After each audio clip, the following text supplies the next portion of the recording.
All right, that leads to the fifth of the principles. And this, though, again, those of you who tracked along in the old Igniting the Flame programs, you'll remember this one because this was the third of the original principles. This is my phrase, the mob was wrong. It's all personal. There's a long setup to this because I confess that I'm a big lover of mob movies and mob television shows. And it's just a genre I love. And you'll remember that in every mob movie or every mob show, there's a scene where, there's a guy kneeling down and the Don's standing over him with a gun, and he always says the same thing. He says, it's not personal, it's just business, right? He's like, it's not personal, it's just business, boom, right? And he whacks it, right? So that's true in the mob. In church world, it's the exact opposite. It's personal, it's not business. And here's the problem. Once we started embracing business principles in the application of our stewardship, our results started going down. It's personal, it's not business. Okay, let me give you studies that prove this point, just so that you're not sort of think that I'm totally off the reservation. Again, the study is listed at the bottom. Here's the conclusion, quote, personal solicitation has an effect on both the decision to make a gift and the average size of the gift. Individuals are more likely to donate when asked by those who are similar to them. Second study I'm citing to you, number 2.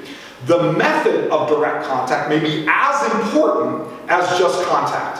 Higher levels of contributions involve, like here's the word, personal contact by a previously known individual.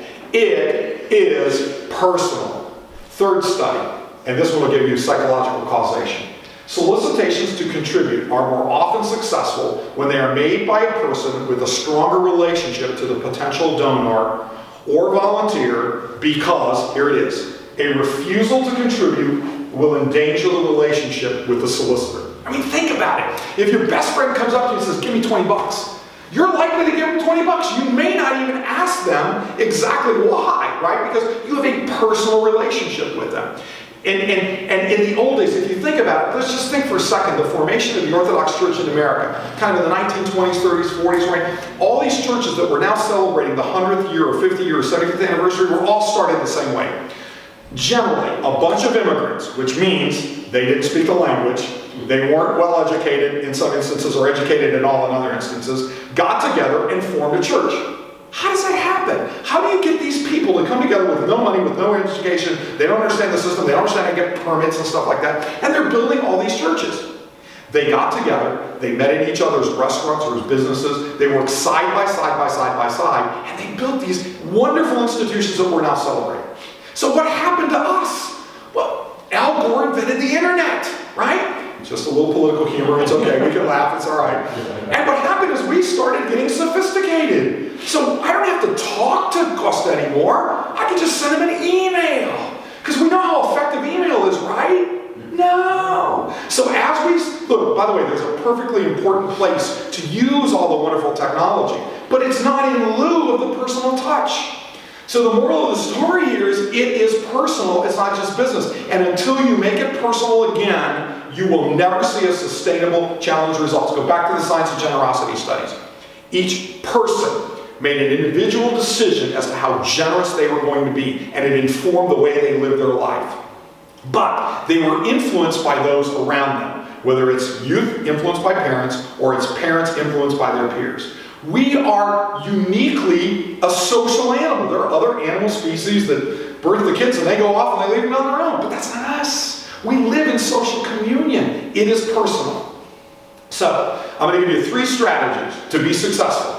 They're different from most of the strategies you've probably been implementing in your parishes. No offense, it's part of the reason why they haven't been as successful in most of your parishes. I'm going to give you a plan A, a plan B, and a plan C. Plan A is better. That's why it's called plan A. Plan B is not as good as plan A, but it's better than plan C, but I'm going to give you a plan C. Later in the program, I'm going to sneak in a plan Z.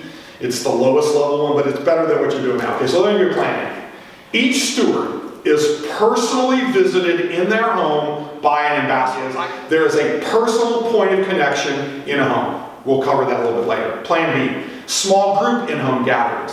It's where every steward unit is invited to somebody else's house in a small group fashion, maybe 6 to 10 people at a time, not big group gatherings and stuff like that, okay? And there the ambassador is the host that's hosting the other people that are coming to the house. That's plan B, not as good as plan A, but certainly better than plan C.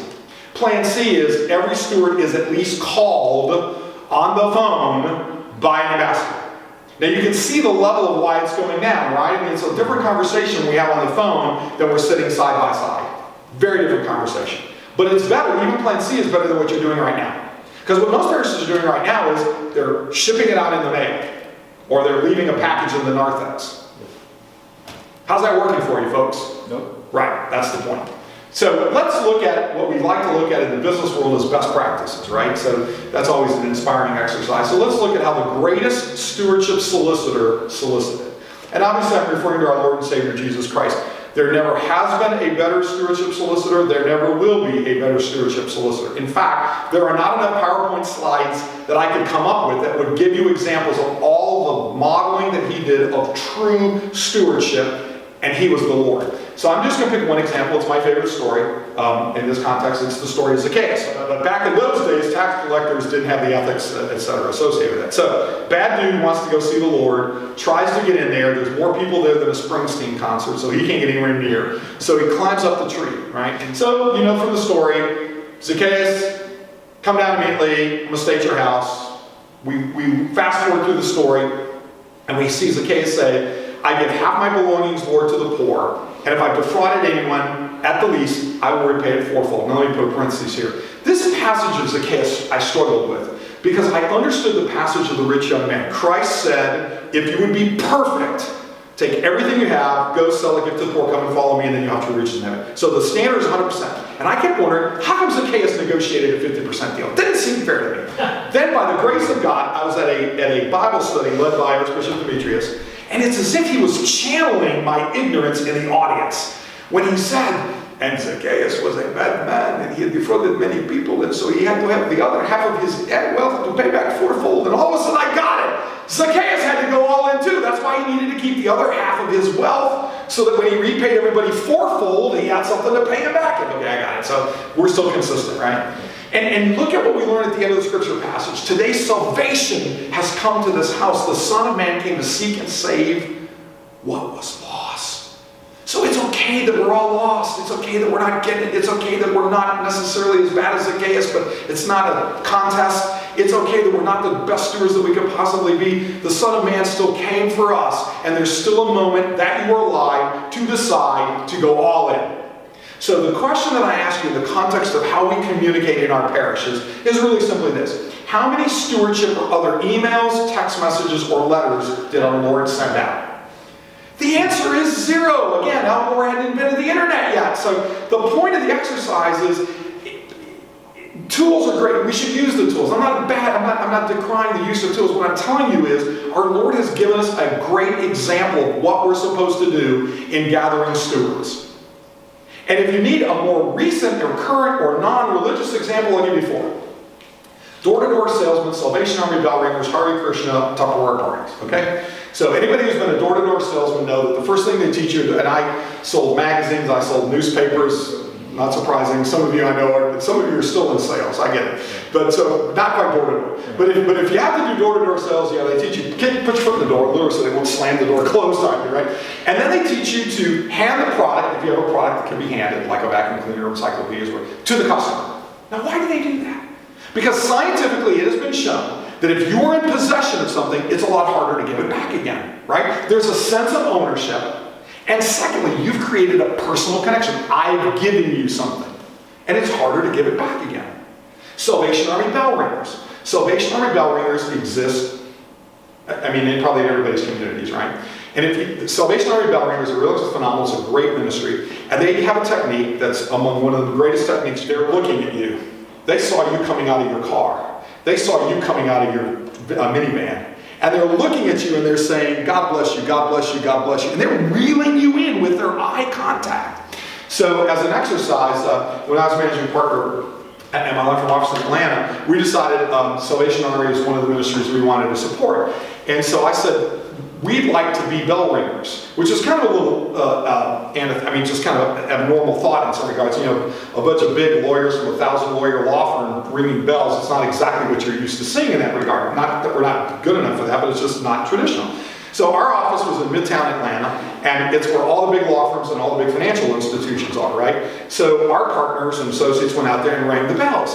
And one of the folks from the Salvation Army said, your kettles are collecting more money than the vast number of other kettles. But if you think about it, there we are ringing the bell, and I see the guy I just did a deal with, and I see a guy I just did a case with, and I see a guy who's a big partner in a big firm or like that.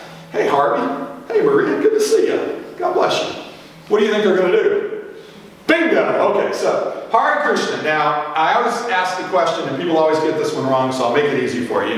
The question I always ask is, what was the first fundraising technique the Hare Krishna did? Now, everybody always thinks of the carnation thing, but that wasn't the first one. The first one they did was they stood in the airports with their tambourines, and they just chanted, Krishna, Krishna, Hare Krishna, and they held up the tambourine.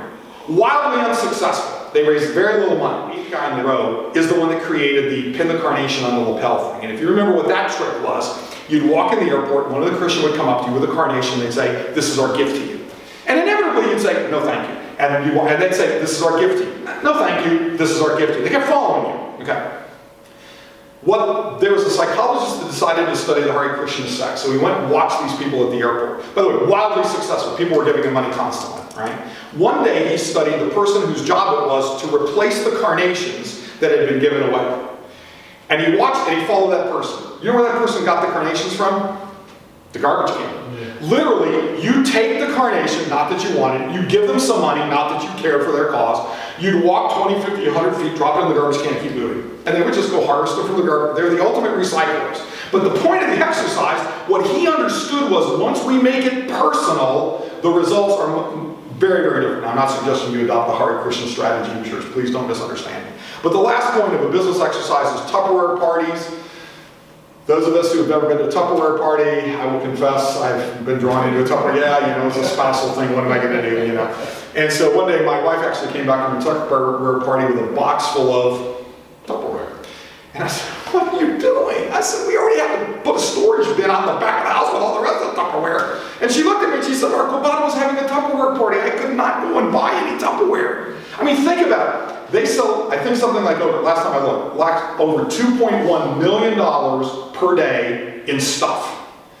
And do you think that Mary Kay Cosmetics and Amway and all the rest of those things copied that model because it didn't work? No, it works. It is personal. Scripture teaches that. Our Lord taught us. Every business example we can think of tells us it's personal. So the fifth element that you need to do in your stewardship ministry is to design and implement a process that would work in your parish to personally solicit every steward. And like I said, I work with hundreds of parishes, and they always like to report back when they have success. I rarely hear back from those that don't, but they'll report back some success. And my question to every one of them is, have you engaged in personal solicitation? And regrettably, not many of them come back and say, well, to the extent you wanted to, yes. But some say we have. And everyone that has seen materially different results. In engagement in services, in attendance at liturgy, in participation in sacraments, in engagement in youth ministries, in engagement in ministries generally, and oh, by the way, financially. It is secret sauce. And in this afternoon session, I'm actually going to show you shortly how to do that. Okay, let's talk a little bit about, there's two parts to this. So ROE in the business world means return on equity, right? In the stewardship world, it means RO means reach out, and E means engage. I'm going to break it into two parts. We're going to cover reach out now. We're going to take a break, and then we're going to cover engagement in the next part. Okay, so how do we reach out through personal contact? Here's the key point in the operational side of this presentation. If you don't remember anything else from today's presentation, I hope you remember ENIAC. It's not yours, it's God's. But if you don't remember that, here's what I want you to remember. If you want a true and successful stewardship ministry, you must visit every parishioner in a home. If you want a true and successful stewardship ministry, you must visit every parishioner in a home. If you want an unsuccessful stewardship ministry, you do not have to visit every parishioner in a home. Right? And you need to visit every parishioner in a home, not in their place of business. Why? Because in our places of business, we're distracted. Our minds are somewhere else. We're not really there. We're not in the right zone. When you're in your home, what's true of you in your home? You're comfortable. You're more relaxed. You're the king of the castle or the queen of the domain. Or as one person said at one of my programs, if you go to solicit them in their home, they can't leave. Okay, good. Anyway, so if you really want a successful stewardship ministry, you have to visit and interact on a personal level with everybody in their home. You know, there's a psychological factor that talks about how you need to hear things 7 times before it can have a chance of reaching into your long-term memory. So for the 7th time today, if you want a truly successful stewardship ministry, you have to visit every person in the home.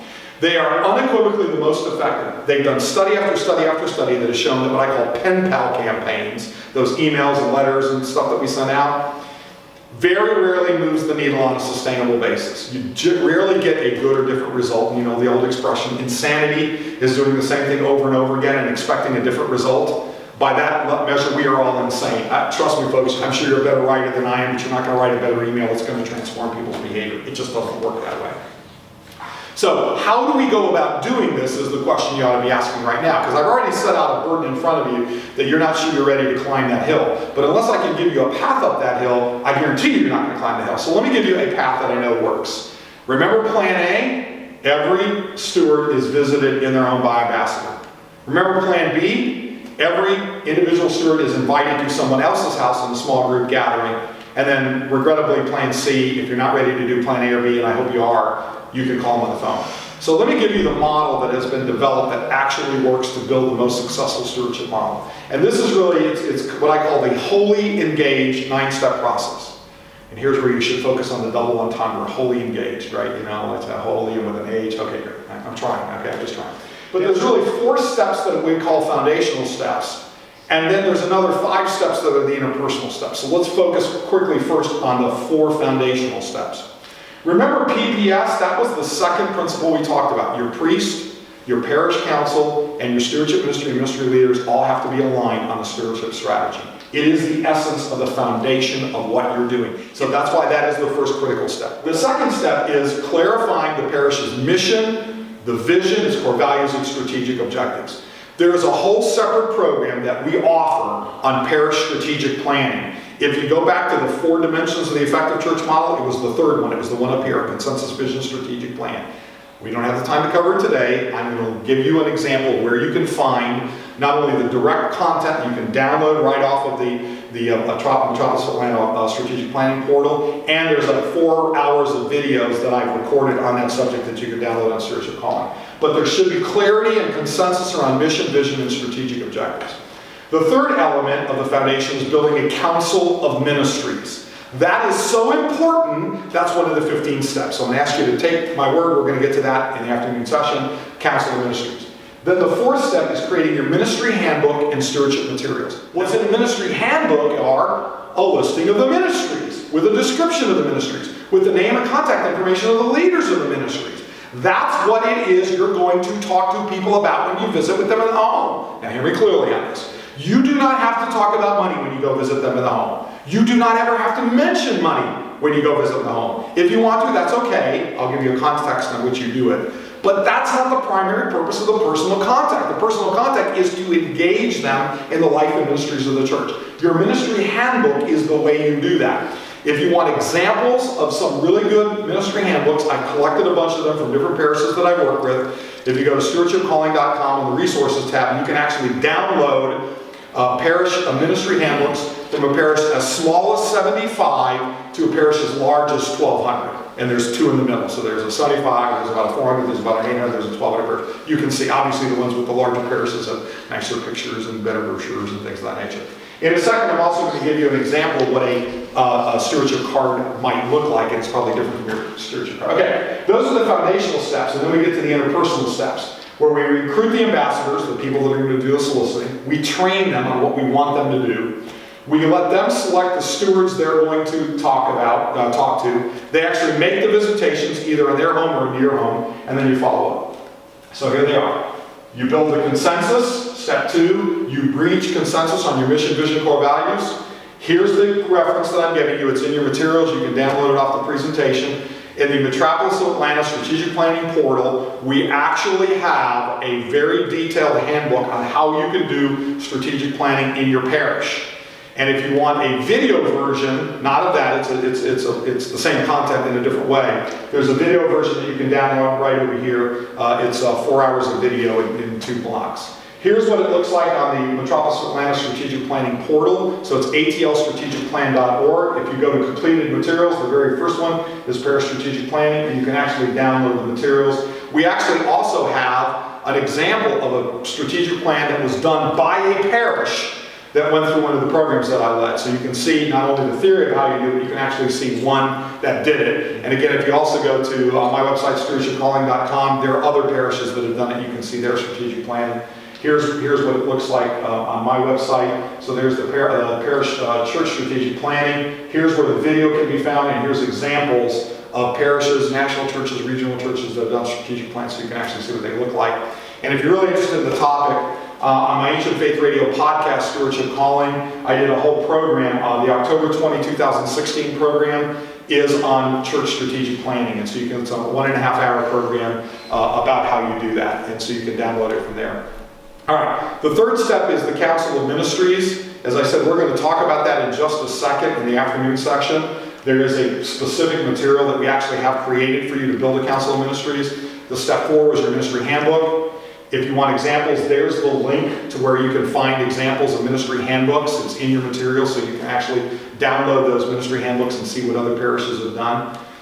Step 5 is recruiting your ambassadors. Step 6 is training them. Step 7 is having them select the stewards they're going to visit. Let me stop right here. In every parish I go to, I ask people to say, raise your hand if you're the kind of person that's totally comfortable going to a total stranger and talking to them about something important to you. And generally speaking, I get about 10 to 15% of the people there that will raise their hand at that point. 85 to 90% of people will not raise their hand at that point. So I tell those 10% of the people, I'll get to you in a second. Let's talk to the rest of you. If you're an ambassador, I don't want you to talk to somebody you don't know. I want you to talk to somebody who you already know, who you're very comfortable with. In fact, they could be a family member of yours. So you're only talking to your friends, and you do not have to talk about money. All you have to talk about is, well, in a second I'm going to give you an example of what you have to talk about, but it's not about money. And what I ask them to do is to pick their family and friends from amongst the list of the stewardship list in your community, and whatever's left are the people that nobody in your stewardship ministry knows, or nobody in your parish council knows. Those are your CEOs, right? You familiar with the phrase Christmas and Easter Orthodox? Okay. The CEOs, the reason why nobody knows them is because they're never around, right? So now we take the 10 to 15% of the people that are totally comfortable going to strangers, they talk to the CEOs because they're totally comfortable going to total strangers. Then they will call and schedule, if you're doing the in-home visitation, it's no more than 15 to 30 minutes in-home, and then they'll follow up. Now here's the key part of the follow-up, because here's something you also frequently don't do in your parishes. Even if you mail them out, there's no follow-up. I mean, occasionally somebody will say, would you please get him in, but there's no personal follow-up. But let's assume we assign personal attendant there. So if I have 9 people that I'm responsible for, myself and 9 people, if I have 9 people I'm responsible for, every 2 weeks, until they turn their stewardship commitment card, not to me, I don't get to see it, it goes into the office. It goes in the office, I follow up with them. Guess what happens? You move to 100% very quickly because of the follow-up part of the exercise. And you're not following up to beat them up saying you haven't turned it in. You're saying, what can I do to help you? What questions do you have? Did you look at the materials I gave you? Can I connect you with somebody? But this is no steward left behind time, right? So the personal follow-up is critically important.